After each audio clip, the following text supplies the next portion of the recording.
What up? This is Robert Ory. Or three-pointer. Buries it! You might know me as Big Shot Bob. To Ory for three. Oh, unbelievable. This guy is off the charts. What's going on, Big Shot Bob? Robert Ory from downtown. Well, hell, downtown is an understatement. Robert Ory from downtown Las Vegas at the rear end crack of the morning. My normal time. Looking all puffy, he said. Yeah. What are you talking about? Careful of the context you use the word puffy these days, by the way. You came on, you said I'm looking all puffy, and I'm like, where's the baby oil? I don't see it. Hey, you got to be real careful on the words you use nowadays, boy. Oh, it's my like, goodness. ooh. Yeah. What's going on? Your sinuses? Yeah, just when you smoke-filled casinos in Vegas, I can't breathe. I just be all swollen since I can't use the word puffy. Just context is important. You know what I mean? So I think the one I've only been to Vegas once with this goon over here for an event we had to do, and I remember the casinos being a little tough to breathe because there's very little ventilation. Obviously, there's no windows, there's no clocks. It's disorienting to begin with, but there's a hefty waft of cigarette smoke, and when you go outside, there is a hefty waft of marijuana smoke everywhere in Vegas. Like it hits you hard on the strip. We walked into the arena last night because I'm here for the Lakers and Warriors game, and my wife and I sit down. We're like, did we just smoke some weed? I'm like, it was like everywhere. I'm like, wow. I'm like, you're in just Las amazing. Vegas, Nevada, so the answer is yes, you did. Yes. I'm just always amazed at how people like to smell like a skunk. I don't get it. Man, but it's legal there, so they don't care. Yeah. They do not care. They don't. So you see, you're there for the Lakers Warriors game because we were trying to tape yesterday, and you're like, I got to go do a Pelinka thing, and I'm like, oh, he's doing something with Rob. Okay. Yeah. The season ticket holders, and the funny part, I get down there, Rob was late, and so since Rob was late, I didn't have to do anything. Like I could have did my podcast. Y'all got me down here doing nothing. I thought they were gonna say you got to fill in, like you got to get up there and tap dance and be like, all right, so who wants to do a Q&A with Robert Ory while we kill time? It's weird when you do those kind of questions and answers from season ticket holders. Most of them have been around for like 15 to 20 plus years, and they be asking some intrusive questions. They be going deep, like, so we need another big. Who was on the trading block? Exactly. Well, questions you can't even answer as a GM because you're going to give away no trade secrets. Exactly. Well, and by the way, you brought that up in passing, but that is the story I've seen. Shams. Now he's dropping Shams bombs on ESPN, talking about the Lakers are searching the market for a center, looking for a big. You know what's weird to me? How many teams in the NBA has a center you have to worry about? I say two. Oh, well, I mean, Jokic, Embiid. Is Giannis playing 5? I guess he's more of a 4. He's not. Obviously, he's not a true center. Damn. I mean, you got a few, but not anybody that's not guys that are game breakers. Game breaking centers aren't really a thing that much. This ain't 82 to 90 or 2000 when you had all these great centers. There's 2 centers in the league you have to worry about, and so. I don't know what So what are they looking at? Why is he looking for? Is it just to match what he's trying to put together, or the fact that he knows his lineup's a little small and he wants to get a little bigger? I think it's just, if you really think about after AD goes to the bench, you're very, very thin. Yeah. And so, I guess you need a big with some kind of strength that can beat up those other bigs when he's out of the game. But that doesn't exist anymore. All these centers now are little or out the league. There's guys out there, right? Not a lot, but speaking of that, last night I had the pleasure of meeting Draymond Green for the first time. Never met Draymond. All right, we were talking about Draymond yesterday. Yeah. Hey, I'm like this looking down. I'm like, damn, dude, you a center? You like 6'6". I'm like, what the hell? Are you short shaming Draymond Green on your podcast? Yeah. Oh no. Yeah, but it was my first day. Nice guy, man. I have a newfound respect for him. I always respected his game because he plays hard. He wants everybody around him to play hard. Smart players, so I was just amazed at how short he was. Wow. I'm that tall, you know what I mean? Which one is it?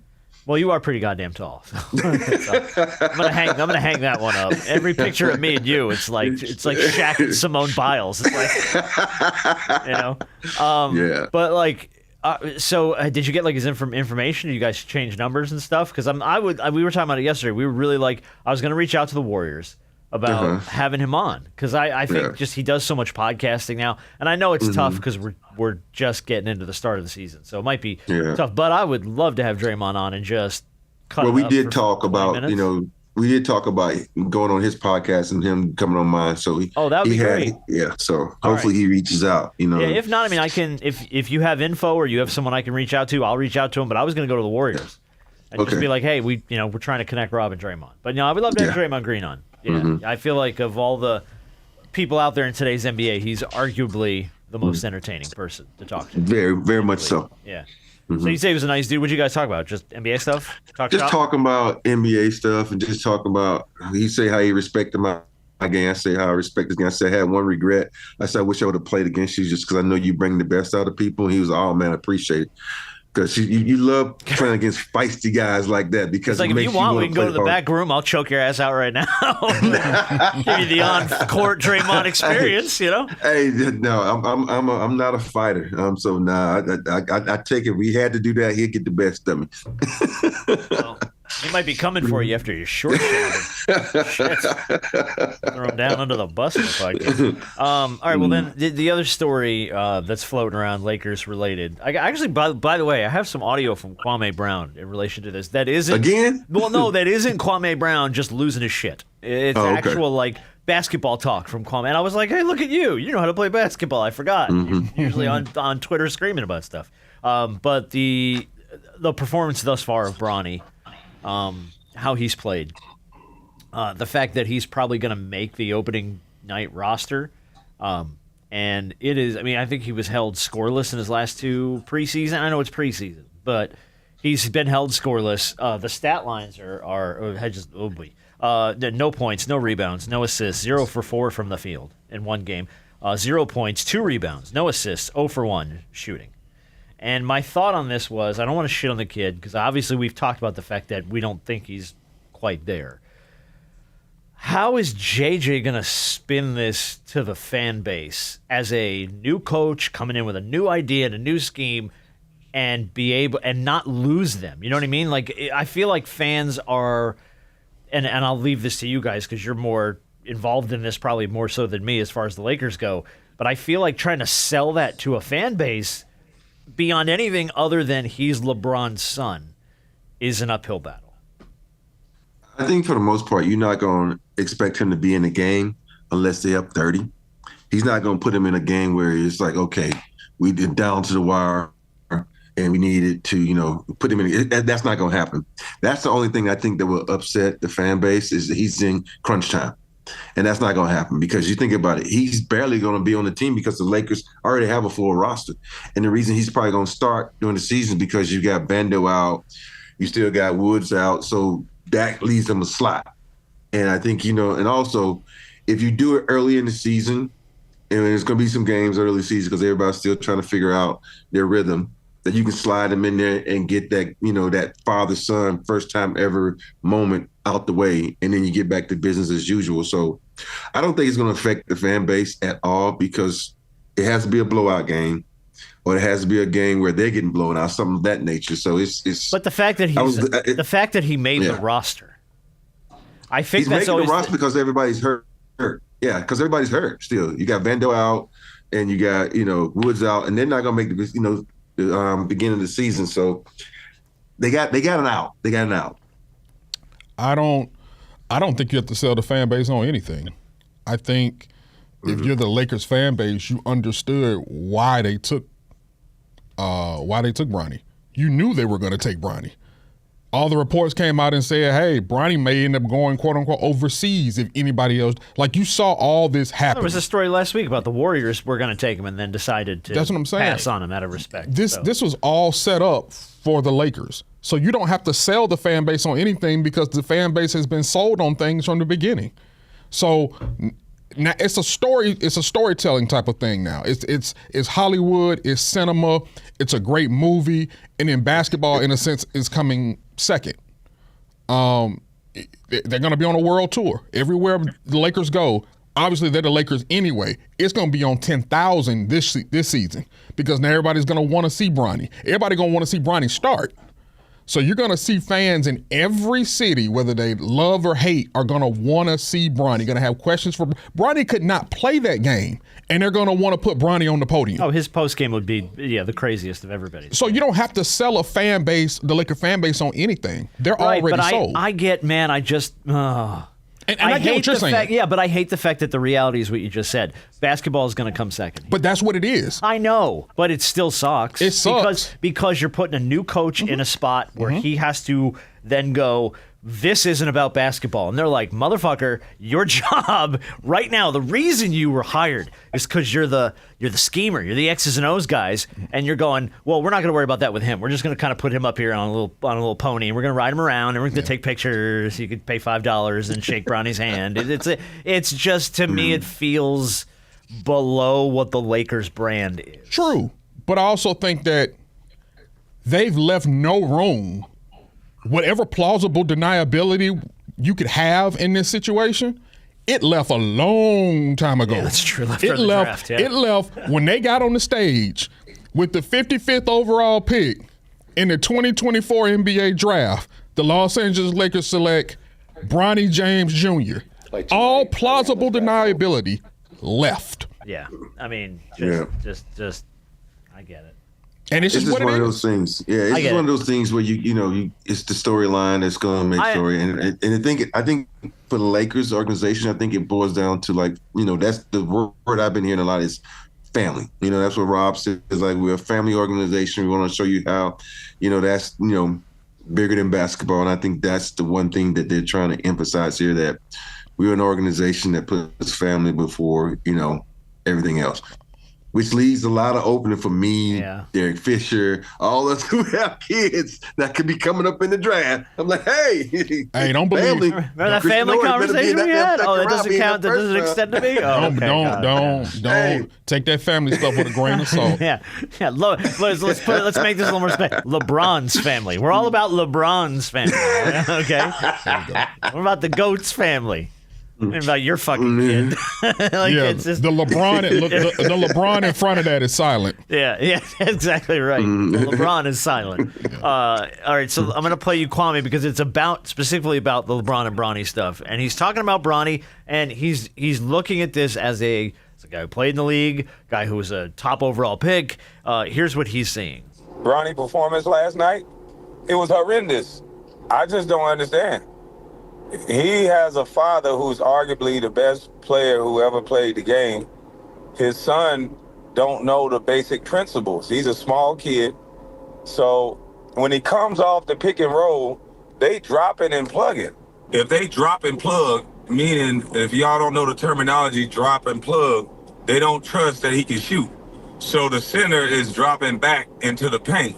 And then on offense, other than pick and roll, he's clogging up the lane. He's standing at the top of the key or 2 feet from the three-point line, and nobody's respecting his three-point shot. These are just simple concepts, and this is not bashing them. It's just these commentators are not going to talk basketball talk. I don't think he's a very good defender because he stands straight up. You can blow by him going left every time from what I've seen. He got to use his athleticism to get other people open. He don't have an offensive rhythm right now, so shit, be young. Nobody can control you being able to run. I see a kid just coasting because he has a guaranteed contract. Anybody else in that position would be cut. So, I mean, again, Kwame, for starters, Kwame, Don't tape your podcast in your car. Let's have a conversation about getting you behind a microphone somewhere, taping his podcast while he's driving. That's called driving with Kwame. That's his stitch, though. Dude, if that's the bit, I like it. Then let's roll with it. But yeah, it's just me. He's on the Bluetooth. He's like, hold on, let me get the phone moved up here the whole time. But from a basketball perspective, does he have a point? He has a lot of valid points. I think when you watch everybody right now, you have to critique them, regardless of who you are, what name. You can start with like LeBron, AD. You go down the list and you say, you think about a couple of years ago, we were critiquing AD like, yo, you not in shape. That's why your back is hurt. We do this with Luka. We do this all this, but we look at Embiid. He's even talking about losing weight, and then you talk about, okay, now let's look at the skill set, because you always look at athletes when they come into preseason physically. Are you in shape? And then you look at their game, and people will say you're hating on players now because that's the word. Everybody doesn't want to be criticized. Nobody wants to be criticized. Like, you have to. You need to criticize yourself. What do I need to do better for this preseason to help us this upcoming season? And I think with him, if you watch him, I've seen him a long time, because when he was there with Sierra Canyon playing against my son Harvard Westlake, he's not a very good shooter. Let's just be honest. He's hella athletic. And then, he's not, I don't think he understands the pace of the game yet. Mm-hmm. So that comes with a little bit more seasoning. And also is like, I don't think he would get cut. I think they would throw him down to the G League like they're going to do and say, hey, get better. But he doesn't get better in the G League, then we talking about getting cut. So, and everybody knows the NBA is not made, the draft in the NBA it's not about talent anymore. It's about potential.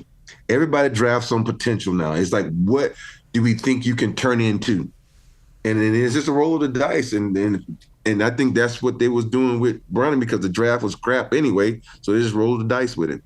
I think everything that you said was the rule, and we're working in the exception right here.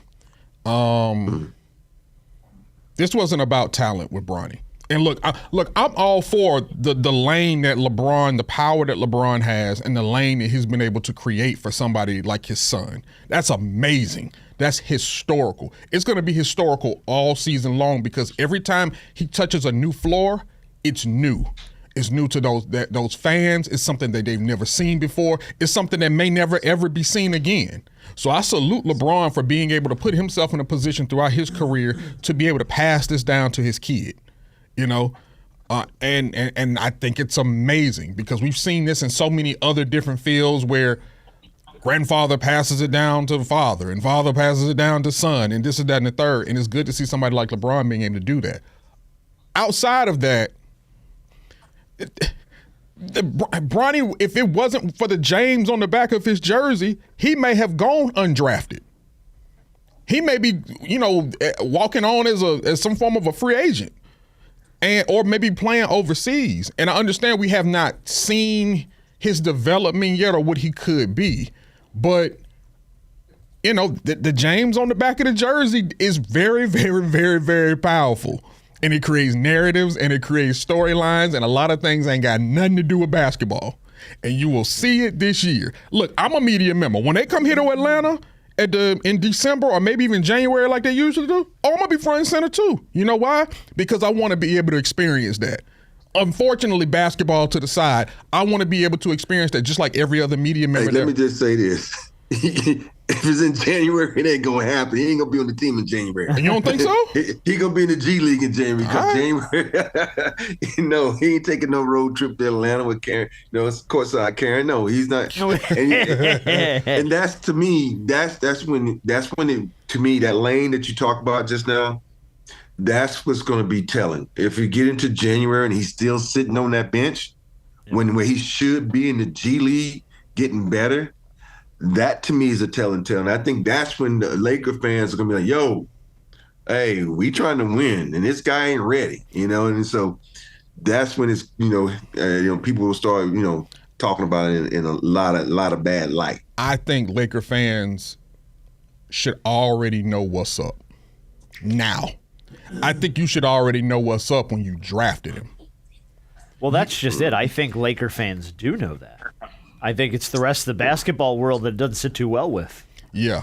Whether Laker fans like it or not, they know when you drafted Bronny, we kind of you can't be naive. You got to know what this is. You got to see the writing on the wall before the writing is on the wall, and you got to kind of be like, all right, now, would we, if he wasn't a James, would we have taken him even 55th overall? Because guess what? Ain't nobody talking about your first round pick. It's almost like he I don't even even exist. know who they drafted in the Got first a Tennessee. round. I couldn't even tell. Couldn't tell you. Trust me. They talk about it. Yeah, they talk about I understand that, but it gets overshadowed. He gets overshadowed, but hey, let me just say, I don't give a shit if you don't. If I would be connect, I don't care if you talk about him because you know what? I'm getting minutes and Bronny ain't. That's the most important thing. That's true. That's true. But there's an expectation for him, so it's like, of course, he's going to get minutes. He's going to perform. He's going to show up. Right. But I think the argument has been, and we'll move on from this because I don't want to belabor this point. But I feel like the argument's been, if Bronny can't hit that bar, even if his name is James, at what point do you just go, okay, this is not good for the team? Like, how long at is what his point contract? does it? Oh, how long is Dad gonna be on the team? Well, I would say probably in the ideal world, probably maybe 2 more years. Yeah. You think you get 2 more years out of LeBron? Probably, right? By the way he's talking, yeah. Okay. So, yeah. You know, I think this is the gift. I don't want to say it's a curse because it's not a curse. I think it's a gift, but it's unique because it's another talking point you have to answer. Yeah. Everywhere you go, every city you go to, you're gonna have to answer it. All right, well, I'm going to talk about – we got a lot of other stuff to get to as well, and then I've got a game based on something that spun out of last week's show that I think is fun. It's called Who He Coached For. But it's fun. JB Bickerstaff's plan to fix the Pistons, no hoodies. That's the plan. That's what we're doing. We're going to start with no hoodies. Now, for starters, I think Bickerstaff got kind of a crap deal with Cleveland. I don't think they should have moved on from him. He got them back to the postseason 2 seasons in a row, the first time they'd done that since LeBron wasn't there. And he was riddled by injuries both of those seasons. So I feel like he deserved some more credit for what he was doing and pulling that thing together and making it work when it was working. And they showed him the door, which I kind of thought was a raw deal. But this was the quote now. He's coming out of Detroit. He's trying to set a new culture for the Pistons. Quote, "Just the last shred of that old school mentality. Just growing up with my dad, you don't wear anything on your head during the game. You don't wear jewelry. You practice how you play." And I got to be honest, I actually think this is really good. I think that's a good statement for the Pistons because if anything the Pistons need right now, it's a change of mentality. And if it's something small like that, then okay, let's start here. Let's see if it does. You know, we were just having this conversation with some of the Lakers season tickets holders. That's my biggest pet peeve. When you watch a practice and guys are wearing like hoodies, you know, they wearing like do-rags. I'm like, what the fuck? They got the Beats is on while they're, yeah. It's like, and now, you know, even we was talking about this, Lakers now have a DJ at their practice. I'm like, no. I said that DJ will go if I'm on the court as a coach, there will be no music playing because you need to hear my voice. You know, and because there's little things during the course of a practice, you need to yell at those guys who aren't superstars that don't understand. Oh, yo, you should have went back door. You got to read that situation, whatever it is. And like with the music blaring, they tuning you out. And so it's getting to a point now where, you know, the players have so much power and coaches are so freaking scared of them now. I'm like, yo, this reason they're called uniforms.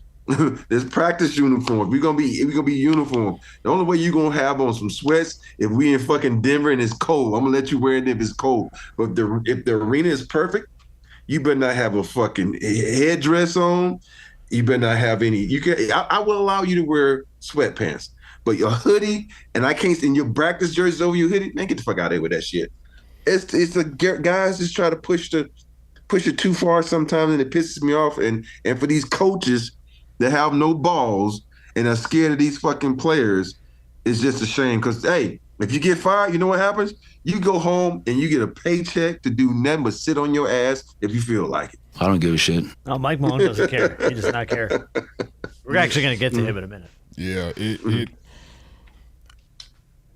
when you have a young team like that and a team that ain't done nothing, that's some good groundwork to kind of place.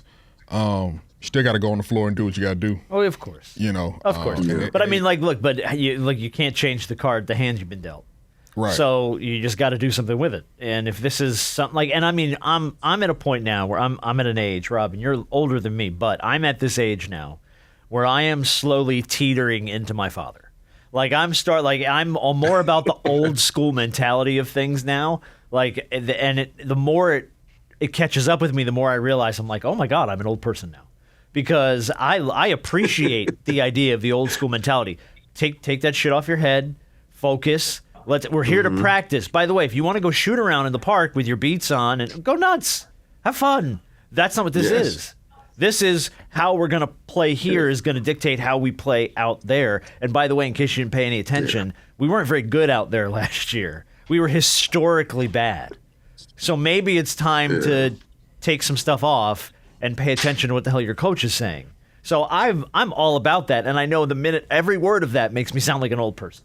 Every freaking word of that makes me sound like an old man.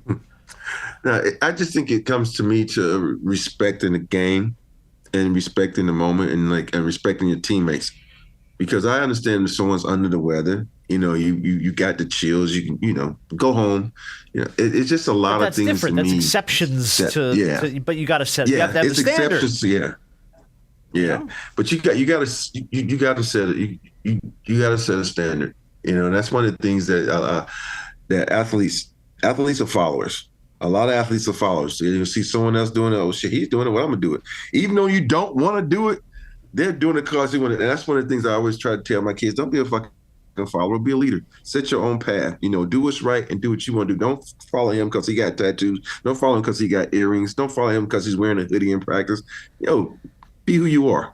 Yeah, that's fact. And be respectful, more importantly. Well, speaking of old school, we just joked about Mike because he does not. I don't give a shit. He does not give a shit. I have this audio this week of I guess Mike feels as though some of his players have shown up to camp for Denver a little out of shape, which is not out of the ordinary, by the way, right? That happens all the time. We always just joke with Shaq that if he bothered to stay in shape in the offseason, God knows what more he could have done.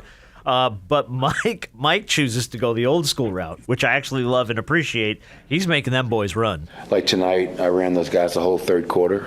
And obviously Jamal didn't play in the second half, but played that starting unit the whole third quarter to try to push their envelope a little bit. And that was probably a little bit hard on some of those guys.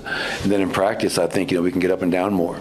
I think so often as coaches in modern day NBA, the league has gotten so soft. Everybody's afraid to condition and run. Well, we have to. Mike just goes, we're not good enough to not be in shape. And that is so true. It's the thing about the NBA now is just you had time to get in shape back when we played, but now you think about you have training camp that starts. I'm just using this number on the 10th. Your first preseason game is on the 14th. We used to have 2 weeks of training camp. We had 1 week of two-a-days before we even went into a preseason game. They've done so many things for the NBA to try to cut down on injuries, but it's got to be the player to take the off season to beat up his body and get ready for the upcoming season. So many players now, they don't. They don't come in shape, even though they're doing all this stuff, or they want to post it on social. Big damn, you're in the gym getting up shots. Who gives a shit? Are you on that track? Are you in the pool doing all this workouts to make your body ready for the upcoming season? But we'll see. That's why the season always starts out slow, because nobody has a fat ass in shape. and one could say with the Nuggets, obviously they're still one of the premier teams, definitely in the West, but also in the league. Hey, that window is starting to, I don't want to say close, but it is starting to close a little bit. Well, a little bit, because there's stuff out there now, too, that people are going, well, are they stuck with the guys they got? Is Jamal Murray on the decline now? Are we starting to see they didn't get better because you lost Caldwell Pope to Orlando. Yep. And the thing about Jamal Murray is he didn't have a good Olympics, and you're hoping that doesn't bleed over into the season, and you hope that he stays healthy.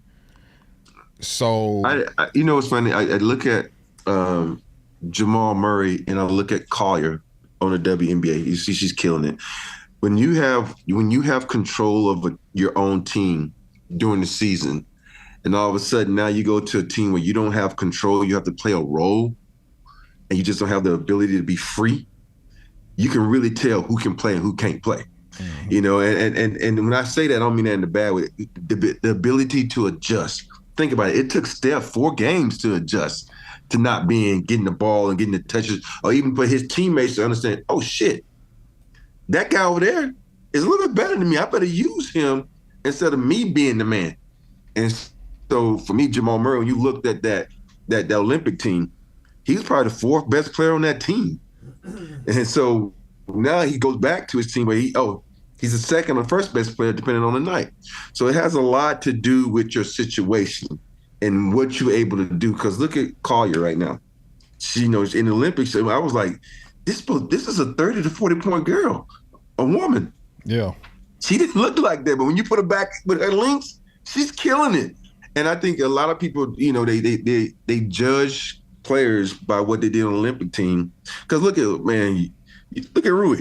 You're like, damn, Rui one of the best players in the league. And he come back to the Lakers, he's like, him and him and what's my guy named, the point guard that won MVP from Germany? What's his name? He's played with the Lakers. Oh, I know you're talking about. Even him. He won MVP. Schroeder, was it? No. Yeah, Schroeder. Yeah, Schroeder. Was Schroeder? Did he win the MVP? I didn't know that. Yeah, it was, and that's what I'm saying. Like now you go back and you have a defined role where you're not the best player, and you have to adjust. And I think for me, I don't worry about Murray. I said all that to say I don't worry about Murray. I think now he's back where he's the dog. He's gonna eat. Okay. Let's see how Denver does. Hall of Fame weekend. We can't go throughout the show without at least mentioning some praise and congratulations. And I tell you, I almost did a spit take when they start talking about Chauncey Billups. They start calling him Mr. Big Shot. I mean, I was literally like, I'm sorry, what? I'm sorry, what? Can you clarify? Who had that nickname first, by the way? Me. I figured as much, right? And that's why I'm like, what can we? All right. Ooh, yeah, he wasn't even in the league when I got that. Let's slow down name. this Mr. Big Shot thing. Hold on. What are we doing? It's like, I know it's been attached to him before, so it's not like it's new. But hearing him go into the Hall of Fame and them say that is like, it's like jarring. Yeah. And it's funny how I'd be like me coming in saying the Dr. J. Change my name. Just put the in front of Dr. J. Yeah. I'm that doctor. Guy. Yeah. I'm Air Ori. What? Shut up. You can't do that. Vince Carter goes in. Congratulations to Vince, by the way. Well deserved. Amazing career for Vince Carter. Yes. We mentioned Chauncey Billups. Michael Cooper finally gets his nod. Jerry West goes in for his 3rd time, which is just nuts that they've inducted him as many times as they have. And no new players eligible for the Hall of Fame next year, which means that ballot is wide open, which means a Robert Horry write-in vote is not a hard thing to accomplish. We got to get on that bandwagon, man. We got to figure out how to make that happen. Yeah. But congrats to all those guys for going in. You talked about especially Coop, man. Especially Coop. Think about it, Defensive Player of the Year twice, and that goes to that the people that are in there don't know what the hell they're doing. The fact that Coop wasn't in took him so long to get in. You mentioned the Lynx, by the way. Lynx and the Liberty tied up a game apiece in the WNBA Finals. I did have a couple of numbers here, which I thought were pretty interesting on the WNBA Finals. The Game 1, the largest audience that the WNBA has pulled for any game since Game 3 of the 2003 NBA Finals. So 21 years. They drew about just 1.14 million. And now it's rolling, man. Their WNBA Finals are rating high. So we're tied at 1. Rob, do you think the Liberty or you think the Lynx? It's weird. When I was watching it, and you gotta love Stewie. Stewie's just so freaking good. And then I talked about Collier earlier, and for me, I think the Liberty's a better team. Even though the Lynx play hard defensively, I just think the Liberty, they had that Game 1 slip up, but I think they'll take it. I think they'll win the next 2. New York. Was it 4 games? It's a 3-game series, right? It's best first of 5. to 3, right? Yeah, it's best of 5. Yeah, I think the Liberty will too. I think I just think when you have Collier is as an amazing player as she is, when you got Stewie over there on that other side, doing a thing, I think the Liberty have pretty much been the best team in the league, not all season, at least most of the season. Mm-hmm. I think they find a way to get things done. Anything can go in this series, but I think the Liberty find a way to get it done. Yeah. Have you been back to Dodger Stadium at all? I saw you at Game 5. I'm sure it was Game 5, right? It was Game 5. Series. Mm-hmm. Yeah, the game they clinched and got to the NLCS. I saw you taking pictures of Jack, and then Jack came out and pitched his ass off in Game 1 of the NLCS, which I thought was awesome because you're getting a nice, big, fat national recognition for the way he was pitching, and he pitched his ass off in the game. Yeah, he did. Yeah. Holy cow. Yeah, we didn't get a chance because I had to come here to Vegas, but Are you gonna get to a game? Hopefully. You should try, man, dude. Yeah. Have you been? You've been, I guess, like to a World Series and stuff in the past. Yeah. The last World Series I went to was when it was the Giants, San Francisco Giants were playing. Was it the Angels? I think it was. Was it the Angels? What year was this? It was Barry Bonds. You're going back to Barry Bonds. Yeah, because it was me and Kobe in the stands, and Barry Bonds saw Kobe, and he said, "Watch this." He goes up, even though they were down, he goes up and knocks that shit out the park. He looks at Kobe and smiles. So, yeah, it's been a minute. Yeah. Okay. Yeah, but Barry Bonds ain't been in the game of baseball for.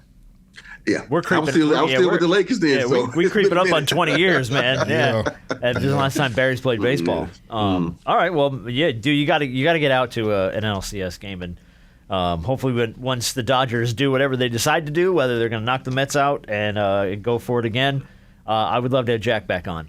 Just talk about that, because we had Harp and I got to go through it in 2021 with the Braves, just the whole ride through the postseason and into the World Series and stuff. And I would like to see that happen for him, man. And I got no love for the Dodgers, but I got a lot less love for the Mets. So I'm a Dodgers fan. I'm a Dodgers fan this week. I think for baseball's sake, they are praying for Dodgers Yankees. It's the two biggest national markets, right? Yeah, they are. But I'm saying, to see, that's something they've wanted for a long time. And respectively, I think they've both been the best teams in their individual. When of the last time these two teams have met in a World Series? Oh, I couldn't even tell That's you. what I'm saying. I think the league, from a rating standpoint, I'm not saying that Mets and Yankees is a Subway Series. That's geared more towards the Northeast. But we've done that. Right. They did it in 2000? Right. So it's I don't do that. And that's again. secluded to one part of the nation. Yeah, the entire west coast of the country is not going to give half a shit. But when you got whole Dodgers, Yankees, East versus West, East Coast, West Coast beef reignited. You could have Snoop Dogg up there. You could have Jay-Z up there. There's so many ways that you could spin this thing if you really want to kind of promote it the way you need to promote it. So there's so many promotional things to go along. Used to be in Brooklyn. That is true. Yeah, exactly. Yes, that's exactly what I was thinking. I was like, God, is this Brooklyn Dodgers type matchup where it was the Brooklyn Dodgers and the Yankees? They are praying for it, especially with football season and everything. They want those ratings. Football be killing them. Killing them. All right, I got a bunch of audio of the week. I'm going to give you a few options on audio of the week. Then we're going to do Big Shot, and then we're going to play Who He Coached For. Audio of the week. All right, let's start with Cam Newton. I guess Cam Newton is being added to First Take now. I think for every Friday. Okay, so he's going to start making appearances. Yeah. I've always liked Cam a lot. I think he's a good guy, good personality. Well, he immediately had jokes for Shannon Sharp. He throws a Michelle joke at Shannon Sharp on his first show. It's the party, Stephen A. Yeah. We ain't worried about class. We ain't worried about food. I can't say it. That's true. Hey, Cam, you going to food? No, I worry about something else, but we can't say that. Watch out, Michelle.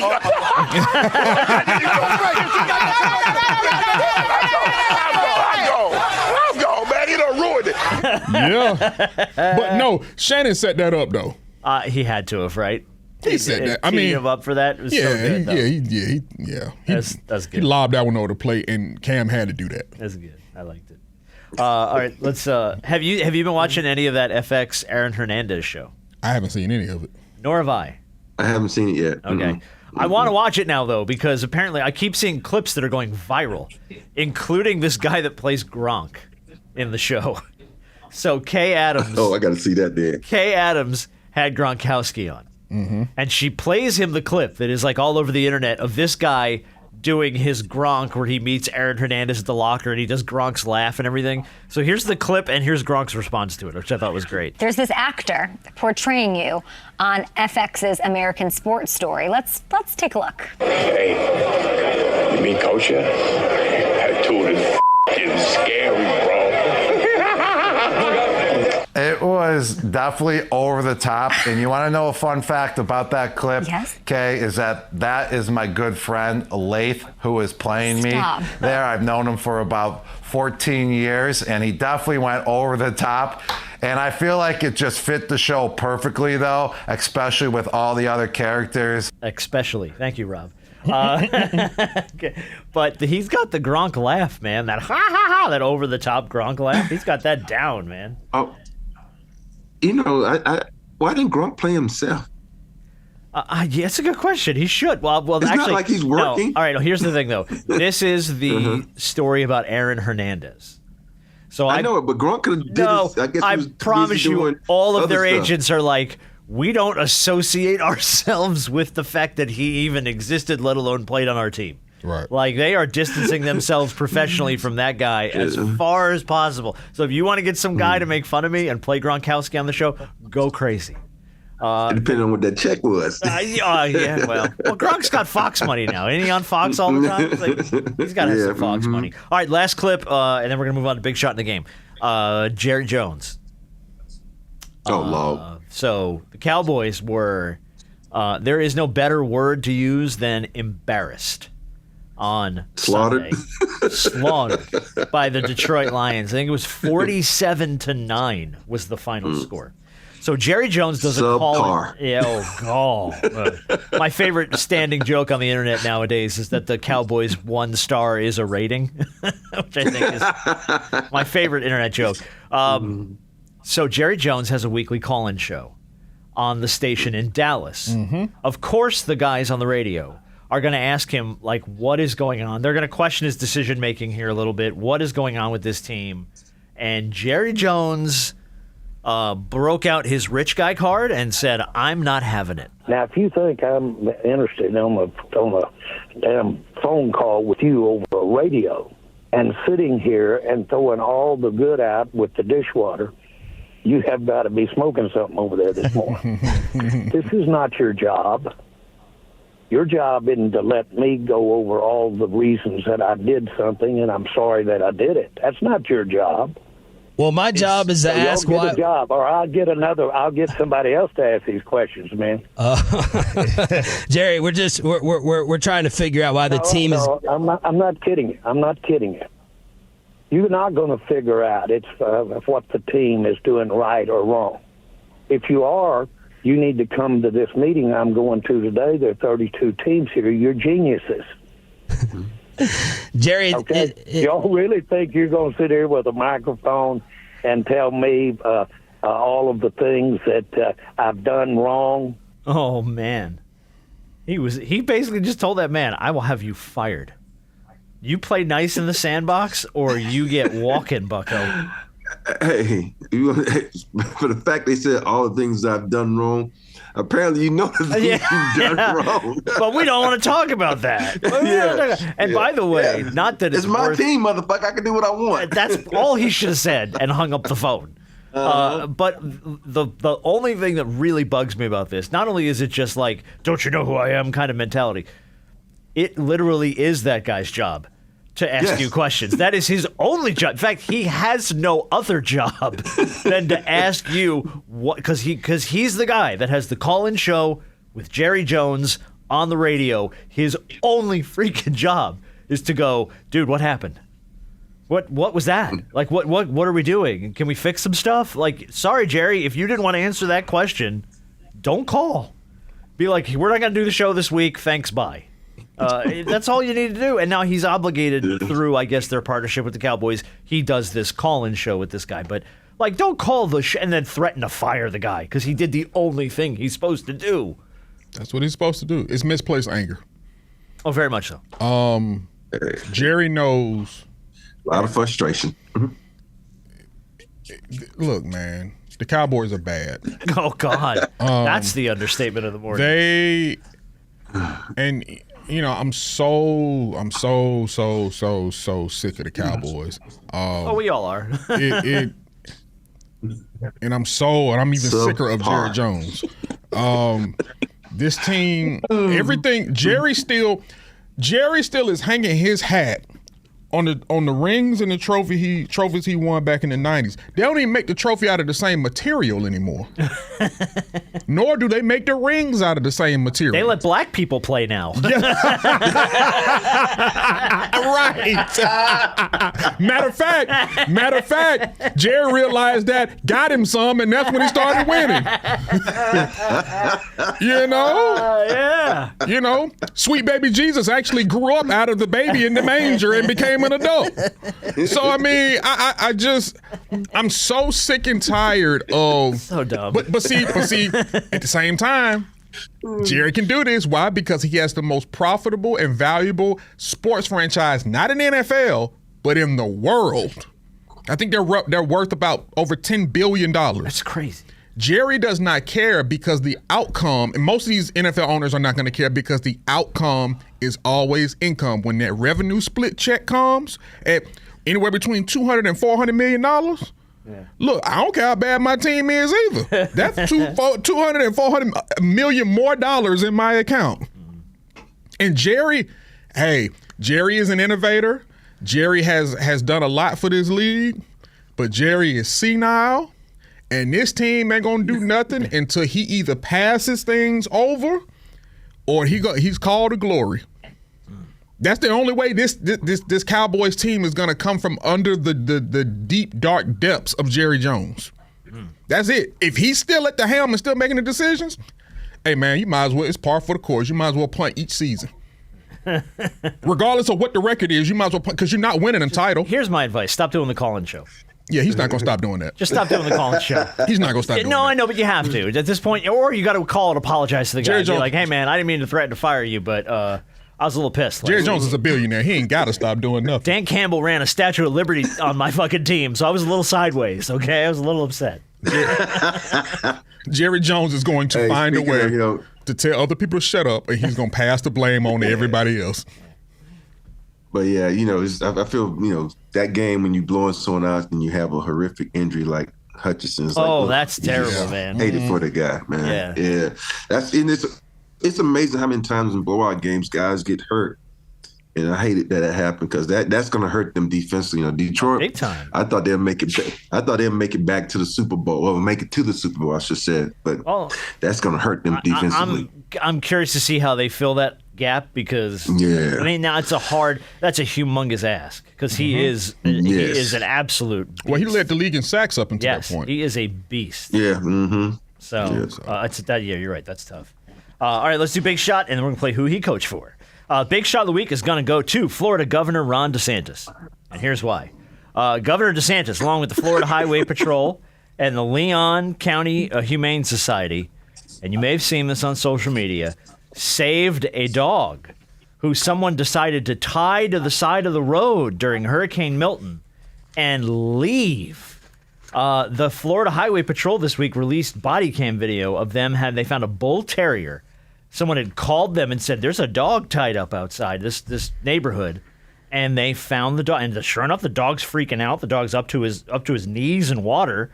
It's only going to get worse. So Florida Highway Patrol saves the dog. They calm him down. They get him out of there. They've put him up for adoption. They've named the dog Trooper.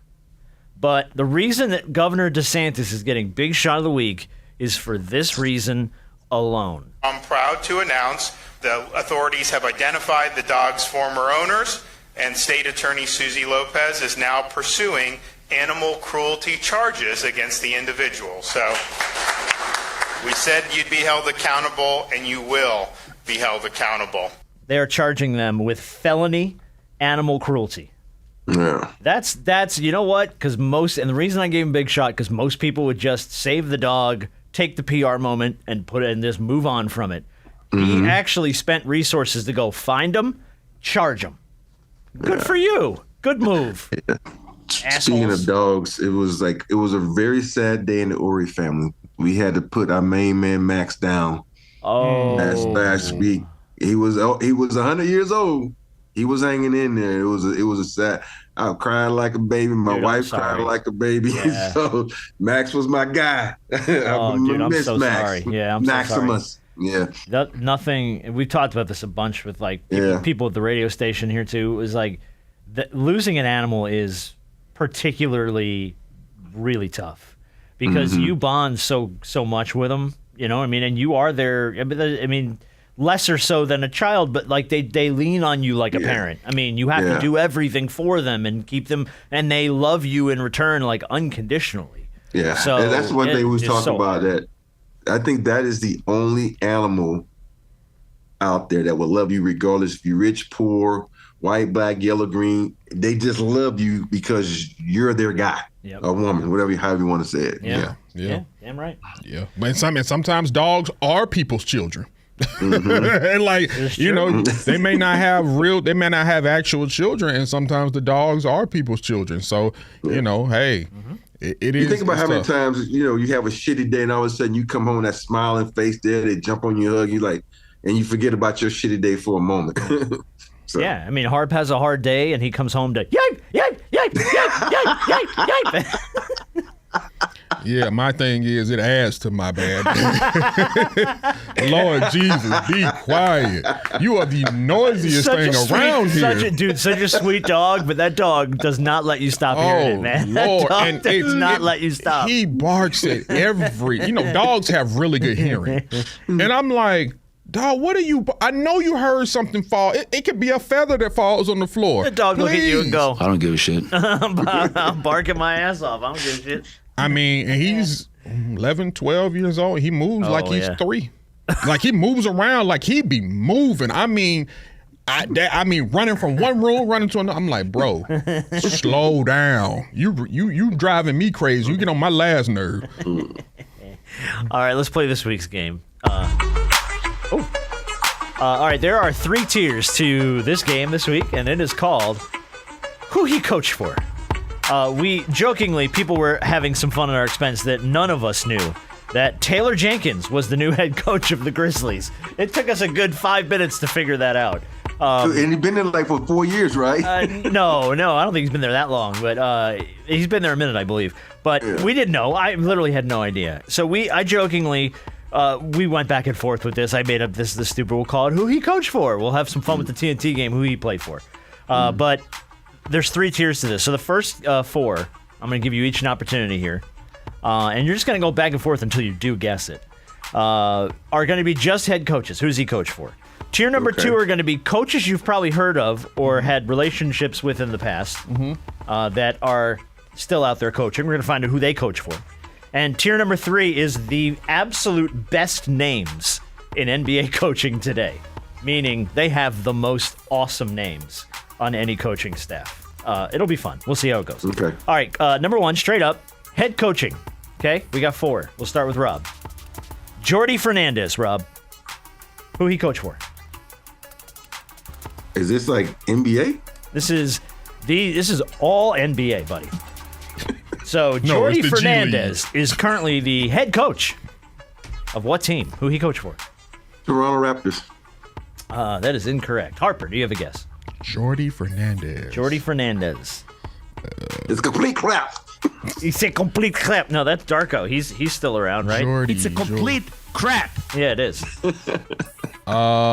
Fernandez. What are you leaning into geography now? No, my mind is racing around the country about all the teams. Don't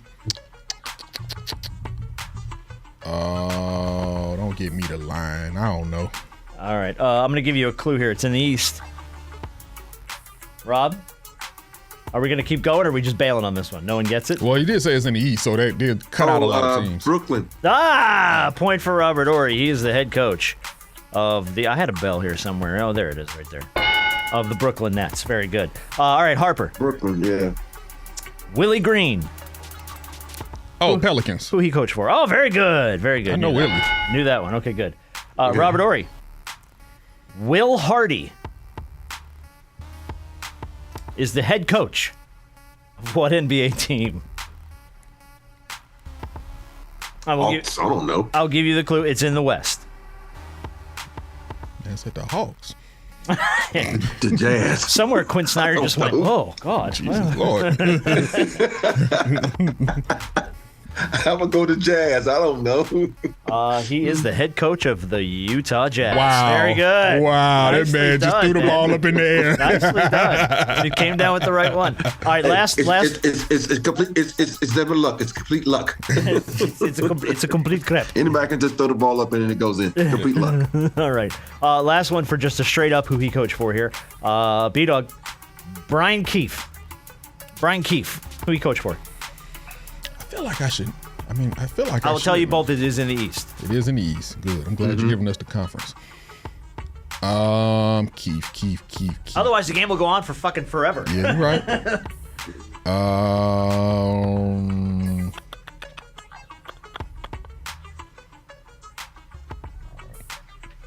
It's not the. It ain't the Bulls. Is it? Brian Keefe used to be my video recorder in San Antonio. Oh. I can't believe he's the head coach. Who he coached for, Rob? Wizards. He does. Oh, He's the head coach of the Wizards. Sorry, I forget about that franchise. Nicely. Well, most of us do. Hence, their head coaches we don't even know. So, yeah, they're straight up. There's 4 that, we knew Willie Green real easy, but there's 3 of them on that list that we struggled with straight up. I'm shocked that he's a head coach. He's a head coach, man. He's a head coach. All right, round 2. There's 4 here. These are coaches or guys that you know. Personally or professionally, and we're going to find out who they coach for. So we're going to start with Rob. Rob, you probably should get this easy. Darvin Ham, former coach of the Lakers, is no longer a head coach. He's an assistant for Bucks. The Bucks. Very good. Give that man a point. All right, Harper. Caron Butler, longtime mainstay player for the Miami Heat, started coaching in 2020. Who he coached for? Who's he currently coach for? Yeah. As a head coach. No, he's an assistant. These are assistants. We're in the assistant coaches round here. Oh, where is Caron? I know Rob knows, and I should know too. Rob knows. I forget. Yeah, he is. I was trying to give you the softball. I know, there. but tell me he played why. for the Heat almost his whole career. Yeah, but I get that. But that doesn't mean. I know. But I will say that was the first team on my mind, but I just didn't say it. Okay. I don't know why. All right, well, then blame your mind. Yeah, blame my mind. All right, Rob, Luke Walton, former Lakers head coach. Cleveland. Look at Rob, oh, he's man, in the big brain. Yeah, he is in Cleveland this year. Is it bad that I know the assistant coaches more than I know the fucking head coaches? Oh, actually, no, I'm sorry. I've got to buzz you out on this. He was in Cleveland last year. Oh, so he moved? He's with a new team, still in the East. Oh, shit. But he's with a new team. As an assistant? He's an assistant coach somewhere in the East, not Cleveland. He was with Cleveland for the last 3 years, by the way. So you were technically, I give you like a half a point. Not that matters. I don't know where yet now. I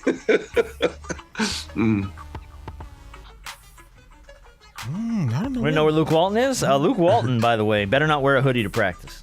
Oh, he's in Detroit. He is in Detroit. Yeah, with Bickerstaff. I had no clue. All right, Harper. Did that move? Harper. This guy's name is Rick, and his son is one of the star players on the team. Who he coached for? He's an assistant coach. His name is Rick, and his son is one of the star players on the team. Come on now, Spike Lee. Who he coached for? Dante DiVincenzo and him had a nice little back and forth the other night. Spike Lee. Hold on, relax. Oh, his name. You said his name is Rick. Yes. And he's a head coach. No, he's an assistant coach. And his son is a star player on the team. Why am I drawing blanks on this stuff? I just gave you a hint. We just gave you 2. Oh, you talking about the Knicks? Yes, he is a head. Rick Brunson. It's Jalen Brunson's father. He's a head coach, assistant coach for the Knicks. Oh, yeah, that's right. Yeah, Dante DiVincenzo was yelling at him the other night from the line. This is why we let your daddy coach. Go shut up. Yeah. You know what I mean? So, all that. Yeah, all right. All right, number 4. This one's going to be trickier because I don't know if you know any of these guys, but the last 4 are one of these guys I know Rob knows. I just have the best names and when I'm looking through all the NBA coaches out there, heads and assistants, these guys have the best names. Rob, Popeye Jones. That's my guy. You know Ronald. Popeye. Ronald. Popeye went number 41 overall in the 1992 draft to the Rockets. He played with Rob. He started coaching in 2010. Who he coached for? He coached at Indiana, but he's not currently with the Denver Nuggets. He is very good. I know. Maybe you got that just because you knew him, but yeah, I was. Yeah. All right, Harp. Again, these are just the best names. Mm-hmm. Fabulous Flournoy is the name of an assistant coach. For what team in the East? He played 23 years in England. Fabulous Flournoy? Even though he was born in New York City, Fabulous Flournoy is his name. He coaches in the East as an assistant for what team? I like that name. I know. Fabulous Flournoy. It's not the Knicks, is it? No, it's not the Knicks. If his name is Fabulous, he got to be in New York. He's from New York. So how about the other team, Brooklyn? No, he's not Brooklyn. I'll say you're in the right geographical region. How about that? Is it the Sixers? It is the Philadelphia 76ers. Yes, he was signed by Nick Nurse back to play overseas in his first contract, and then he Fabulous Flournoy. What a name. Fabulous Flournoy. All right, Rob, here's yours. There's 2 to go, and they're both great. Rob, J.J. Outlaw. What a name. Sounds like a comic book character. Dude was a 2-year NFL veteran. Dude played in the NFL, but he's coached on the Lakers staff. He coached on the Grizzlies staff. He is in the East. Who he coached for? Magic? No, it's not the Magic. Let's go a little further north. What's his name? You said J.J. Outlaw. What a fucking name. I remember Bo Outlaw. That's why I said Magic, because Bo Outlaw was with the Magic forever. But it's not the Pacers. That could be. Not the Pacers. We're going to go further east. Sixers? No, we're going to go a little bit east and south. It's the franchise that Harp forgot about. Wizards. There you go. He's in Washington. Thank you for reminding me. Last one. The name is just too good not to. He was the 45th overall pick in the 1997 NBA draft. He played for 12 seasons overseas and started assistant coaching in 2019 under 2 different head coaches for the same team. His name is God Shamad. No, I'm sorry. God Shamgod. God Shamgod? Shamgod. God Shamgod. God Shamgod. He's with, right? He's in the West. He's literally their point guard coach. He teaches them how to dribble and all that kind of stuff. You know, the Shamgod is a move. He got that own move, the Shamgod, where you throw it one way, you pull it back the other way. Yeah. What a name, though. God Shamgod. Wow. You say he's in the West? He's in the West. Do you know, Rob? I did. It just slipped my mind because I'm telling you, because they just did a big story on him. It's just such a great name. Yeah, who he's with.